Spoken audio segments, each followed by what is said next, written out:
Welcome back. Madal Virupakshappa ಹಾಗೆಯೇ ಅವರ ಮಗನ ಖಾತೆಯಿಂದ ಕೋಟಿ ಕೋಟಿ ಅವ್ಯವಹಾರಗಳು ನಡೆದಿರಬಹುದು ಅನ್ನೋ ಸಂಶಯ ಮೊನ್ನೆನೇ ವ್ಯಕ್ತವಾಗಿತ್ತು. ಈಗ ಅವ್ಯವಹಾರಗಳು ಪತ್ತೆ ಆಗಿರೋದ್ರಿಂದ ಬಂಧಿತ ಆರೋಪಿಗಳ ಬ್ಯಾಂಕ್ ಖಾತೆಯನ್ನ ಫ್ರೀಸ್ ಮಾಡಿ ತನಿಖೆಯನ್ನ ನಡೆಸೋದಕ್ಕೆ ಸಿದ್ಧತೆಗಳಾಗಿದೆ. ಇನ್ನು ನಾಳೆ ಲೋಕಾಯುಕ್ತ ವಿಚಾರಣೆಗೆ ಮಾಡಾಳ್ ವಿರೂಪಾಕ್ಷಪ್ಪ ಹಾಜರಾಗ್ತಾರಾ ಅಂತ ನೋಡಬೇಕು. ಮಗನ ಮೇಲೆ ಯಾವಾಗ ಲೋಕಾಯುಕ್ತ ದಾಳಿ ಆಯಿತು, A1 ಆಗಿದ್ದಾರೆ ಮಾಡಾಳ್ ವಿರೂಪಾಕ್ಷಪ್ಪ ಅವರು.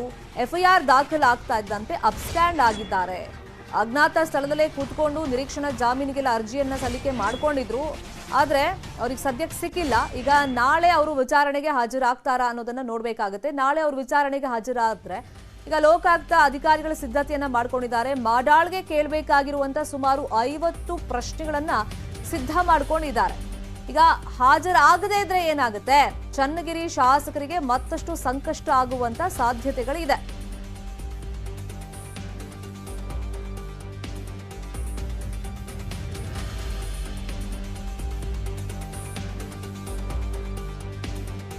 ಇದೇ ವಿಚಾರವಾಗಿ ಇನ್ನಷ್ಟು ಮಾಹಿತಿಯನ್ನು ನೀಡೋದಕ್ಕೆ ನೇರ ಸಂಪರ್ಕದಲ್ಲಿ ಜಾಯಿನ್ ಆಗಿದ್ದಾರೆ ನಮ್ಮ ರಿಪೋರ್ಟರ್ ಮುನಿರಾಜು. ಈಗ ಈ ಪ್ರಕರಣದಲ್ಲಿ ಇನ್ನೊಂದಿಷ್ಟು ಹಗರಣಗಳಿರ್ಬೋದು, ಅವ್ಯವಹಾರ ನಡೆದಿರಬಹುದು ಅನ್ನೋ ಸಂಶಯ ಇತ್ತು. ಈಗ ಅದೆಲ್ಲ ಪತ್ತೆ ಆಗ್ತಾ ಇದೆ. ಹಾಗಾಗಿ ಬ್ಯಾಂಕ್ ಖಾತೆಗಳಲ್ಲಿ ಏನೆಲ್ಲ ಅವ್ಯವಹಾರ ಆಗಿದೆ ಅನ್ನೋ ಮಾಹಿತಿ ಸದ್ಯಕ್ಕೆ ಸಿಕ್ಕಿದೆ. ಅದ್ರ ಜೊತೆಯಲ್ಲಿ ನಾಳೆ ಮಾಡಾಳ್ ವಿರೂಪಾಕ್ಷಪ್ಪ ಹಾಜರಾದ್ರೆ ಯಾವ ತರ, ಹಾಜರಾಗಿಲ್ಲ ಅಂದ್ರೆ ಏನಾಗುತ್ತೆ?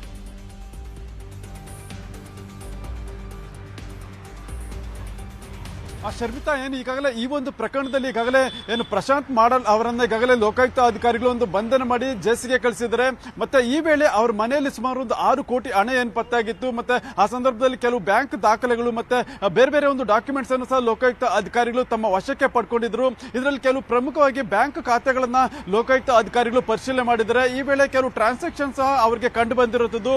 ಅದರಿಂದ ಏನು ಪ್ರಶಾಂತ್ ಮಾಡಾಳ್ ಮತ್ತೆ ಅವರಿಗೆ ಸಂಬಂಧಿತ ವ್ಯಕ್ತಿಗಳೇನಿದ್ರೆ ಅವರ ಒಂದು ಬ್ಯಾಂಕ್ ಖಾತೆಗಳನ್ನ ಫ್ರೀಸ್ ಮಾಡೋದಕ್ಕೆ ಈಗ ಲೋಕಾಯುಕ್ತ ಅಧಿಕಾರಿಗಳು ಈಗ ಸಂಬಂಧಪಟ್ಟಂತ ಬ್ಯಾಂಕ್ಗಳಿಗೆ ಒಂದು ಪತ್ರವನ್ನ ಬರೆಯೋದಕ್ಕೆ ಮುಂದಾಗ್ತಾ ಇದ್ದಾರೆ.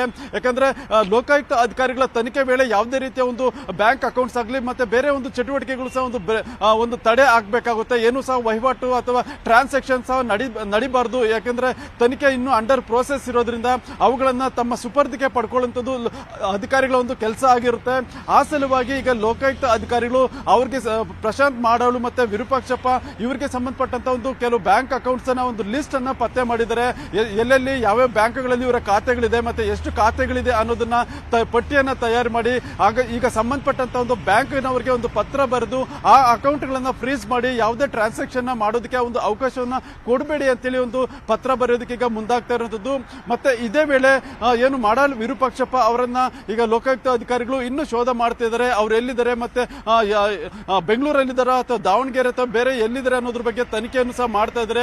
ಯಾಕಂದ್ರೆ ಇದುವರೆಗೂ ಸಹ ಅವರ ಮೇಲೆ FIR ದಾಖಲಾದ ಬಳಿಕ ಇದುವರೆಗೂ ಸಹ ಅವರು ಎಲ್ಲೂ ಪತ್ತೆ ಆಗಿಲ್ಲ.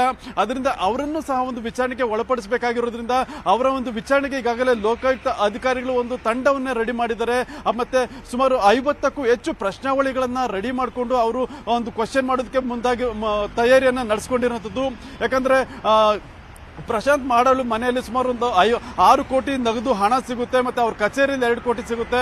ಇದಕ್ಕೆ ಸಂಬಂಧಪಟ್ಟಂತೆ ಕೆಲವು ಕ್ವಶನ್ಗಳನ್ನ ಮಾಡಬೇಕಾಗುತ್ತೆ. ಮತ್ತೆ ಏನು ವಿರೂಪಾಕ್ಷಪ್ಪ ಅವರು ಚೇರ್ಮನ್ ಆಗಿ KSDL ನಲ್ಲಿ ಕೆಲಸ ಮಾಡ್ತಾ ಇರೋದ್ರಿಂದ 3 ವರ್ಷದ ಅವಧಿಯಲ್ಲಿ ಸಾಕಷ್ಟು ಟೆಂಡರ್ಗಳನ್ನ ಕೊಟ್ಟಿದ್ದಾರೆ. ಇದರಲ್ಲೂ ಕೂಡ ಸಾಕಷ್ಟು ಅವ್ಯವಹಾರ ನಡೆದಿದೆ ಅನ್ನೋ ಒಂದು ಆರೋಪದ ಮೇಲೆ ಅವರನ್ನ ವಿಚಾರಣೆ ಮಾಡೋದಕ್ಕೆ ಕೆಲವು ಪ್ರಶ್ನಾವಳಿಗಳನ್ನ ತಯಾರು ಮಾಡಿಕೊಂಡು ಲೋಕಾಯುಕ್ತ ಅಧಿಕಾರಿಗಳು ಸಿದ್ಧತೆ ಮಾಡಿದ್ದಾರೆ. ಶರ್ಮಿತಾ, ಥ್ಯಾಂಕ್ ಯು ಮುನಿರಾಜು ಈ ಕ್ಷಣದ ಅಪ್ಡೇಟ್ಸ್ಗೆ.